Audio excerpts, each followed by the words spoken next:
Good morning from the Freedom of Information and Privacy Association. I'm Patrick Farnsworth, and this is your Access and Privacy Online News Summary for Saturday, March 8th. We lead with Nova Scotia, where troubling developments that threaten transparency and independent oversight continue to see the province receive greater scrutiny. Across Canada, we've got a packed update from the Local Journalism Initiative, covering key regional privacy and access issues. Nationally, several stories intersect Canadian federal privacy policy, affecting everything from corporate data use to online safety.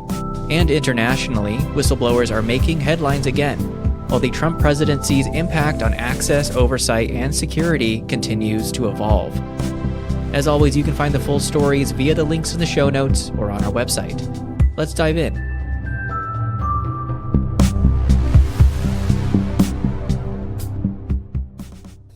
Nova Scotia's access to information and press freedom is under mounting pressure. Former Privacy Commissioner Tricia Ralph is calling for more resources and stronger powers for the province's Information and Privacy Office. Ralph argues that without binding order-making authority, government transparency remains weak, a concern echoed by advocates across Canada.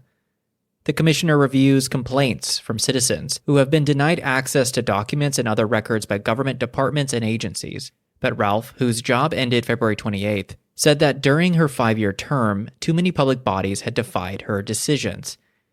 Meanwhile, responding to press freedom concerns after his government restricted media access last fall, Premier Tim Houston has restored media scrums at the legislature. Previously, his government decided journalists should instead gather in a government building across the street and wait for cabinet ministers to appear at a designated time. However, the move prompted a boycott and was labeled a, quote, frontal assault on press freedom, end quote, by the Canadian Association of Journalists. Critics say this retreat is not enough, and the bigger issue is broader government efforts to control public access to information. Adding to transparency concerns, online data about Nova Scotians searching for a family doctor was suddenly removed by the provincial government, frustrating residents and opposition members who say it was a key tool in tracking the province's healthcare crisis. Health Minister Michelle Thompson said the health agency is verifying if people on the list still need a doctor, and as a result, the website is being dropped for now. The government argues it was a privacy issue, but NDP opposition leader Claudia Gender suspects it was about limiting public scrutiny. Together, these developments continue to paint a worrying picture of government accountability in Nova Scotia. Starting with an incredible investigative report from LJI reporter Matt Simmons and Kate Schneider at the Narwhal, working in collaboration with the Investigative Journalism Foundation. More than 40,000 documents obtained through Freedom of Information requests reveal how sites with clear environmental concerns, including toxic leaks, were overlooked. A troubling 1,000-plus potential violations by oil and gas companies in British Columbia went unchecked by regulators. This lack of enforcement raises serious questions about transparency in the province's energy sector. When asked why reports and notes by inspectors are not routinely made public, the BC Energy Regulator said inspection reports can contain personal and/or confidential information and are subject to review. When asked why they don't post the documents with redacted information, they said they don't have the resources to keep up with the number of reports. In Quebec, from Miriam Lafontaine, LJI reporter at the Eastern Door, the Mohawk Council of Kahnawake has launched a new website to increase transparency and accessibility for community members. Justice Paulson Lahage, among those at the public relations that led the redesign, said the website is a work in progress, but the council wants to hear from the community about how to improve it. The public relations team can be reached through the MCK's general phone line, he said. This marks a significant step toward open governance and digital inclusion, reflecting a broader push for Indigenous data sovereignty. In Alberta, from Amanda Jeffrey, LJI reporter at the Drayton Valley and District Free Press, a local group supporting newcomers to Canada is struggling to find a permanent space.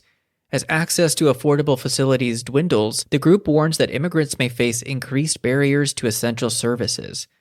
The Newcomers Support Team is hoping to provide newcomers with more access to information and supplies that can help with the initial settlement, such as supplies for babies, warm clothing, and other necessary items.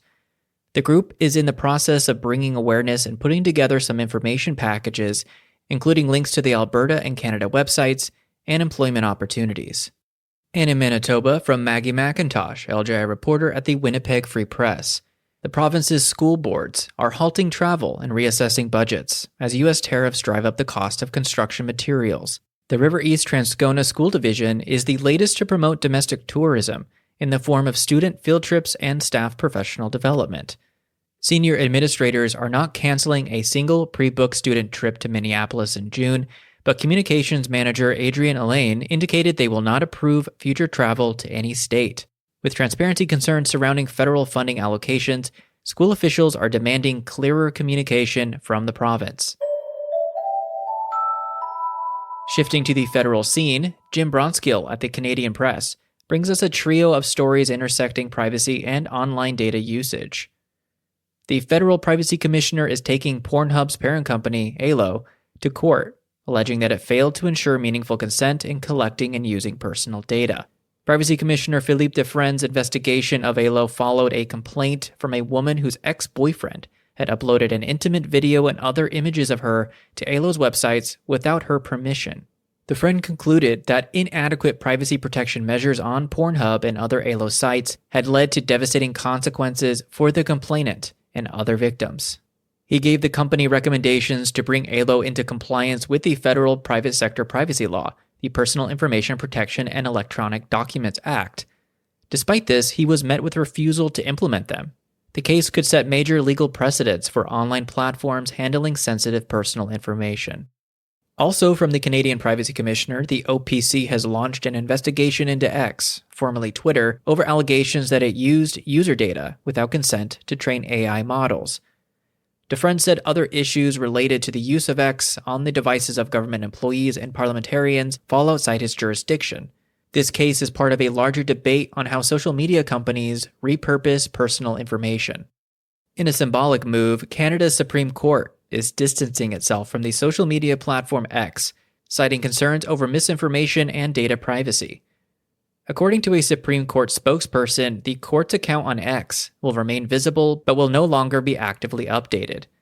The Supreme Court's move away from X comes at a time of heightened concerns about the platform's moderation of hateful expression and its use of personal information. This reflects a growing trend among governments and institutions reevaluating their reliance on social media giants. Shifting to international stories of note. The UK's Information Commissioner's Office is investigating how TikTok handles children's personal data, following allegations that the platform violated privacy laws. There are growing concerns around how social media platforms were using children's online activity to power their algorithms, and the potential for young people to see inappropriate or harmful content as a result.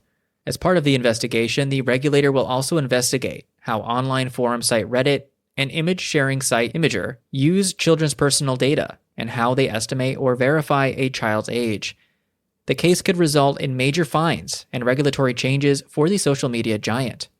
Former U.S. Congresswoman and Director of National Intelligence Tulsi Gabbard has criticized the UK government's reported demand for Apple to provide backdoor access to encrypted user data. Gabbard said that such a demand would violate Americans' rights and raise concerns about a foreign government pressuring a US-based technology company. Apple announced last week that it would stop offering an advanced data security option for British users. Privacy advocates warn that such measures could weaken global data security. At a recent human rights hearing, indigenous leaders from Peru demanded greater transparency in oil and gas projects, warning of environmental damage and lack of informed consent. The leaders said that projects violate indigenous rights by threatening their land, health, and food security, and are in breach of international obligations that require indigenous groups to be consulted. Recent reports have found that the Peruvian government continues to auction indigenous lands for oil and gas exploration. Approximately 75% of the Peruvian Amazon, home to 21 indigenous groups, is covered by oil and gas concessions, many of which overlap with indigenous territories, according to the International Workgroup for Indigenous Affairs. Albanian authorities are under fire for delaying investigations into suspected toxic waste shipments, prompting concerns over regulatory transparency and public health risks. Albanian prosecutors have put containers in Porto Romano, 6 kilometers or 4 miles from Durrës port, saying that they would ask government institutions to conduct lab tests. The containers left Durrës on July 4, 2024. Last August, the Seattle-based Basel Action Network, or the BAN, flagged the ship to authorities after receiving information from a whistleblower that the containers on board were suspected to be carrying an estimated 2,100 tons of toxic dust from pollution control filters from the steel industry. The government offices had no immediate response to a request for comment. The Associated Press delivers a handy tech tip on unwanted cell phone calls.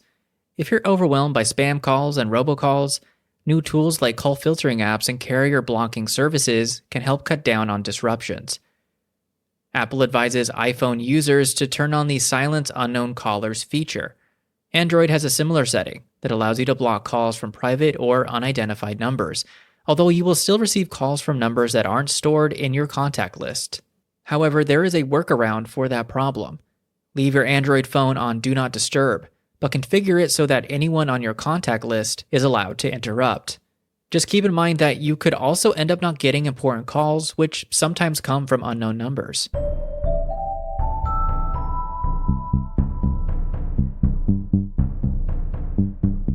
The Trump presidency's ongoing impact on transparency and security remains in the spotlight. Access to U.S. intelligence secrets is under scrutiny, as some Democrats warn of national security risks tied to former Trump associates.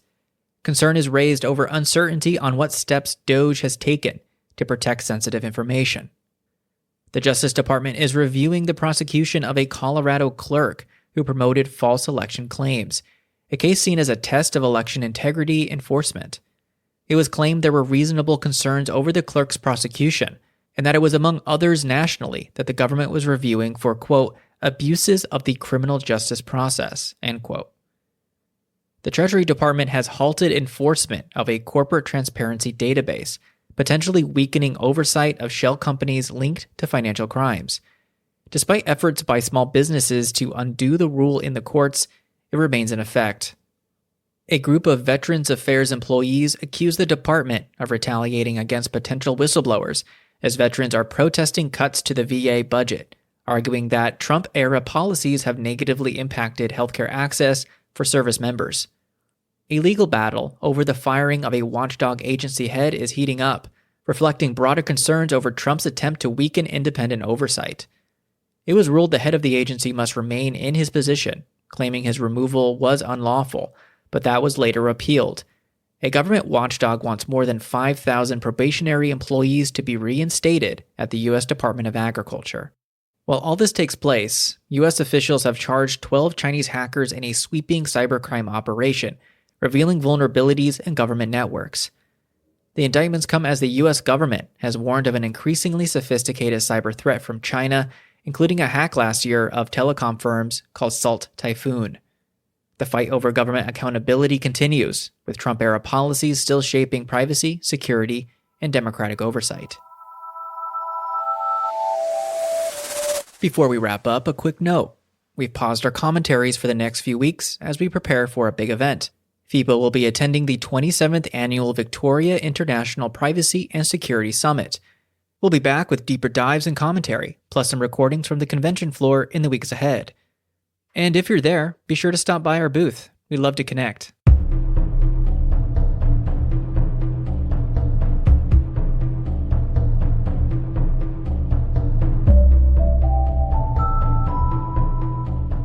As always, we hope today's stories help you stay informed on the latest issues surrounding privacy, information management, and public transparency. To support our work, subscribe through FIPA News Monitoring or consider making a donation. Our writer today was Sean Fisk. Original music is by the mysterious Breakmaster Cylinder. I'm Patrick Farnsworth, your host and producer. Thank you for listening. A big FIPA thank you to all the contributors, journalists, and publications that make this podcast possible. And to you, our listeners. Stay safe and stay informed.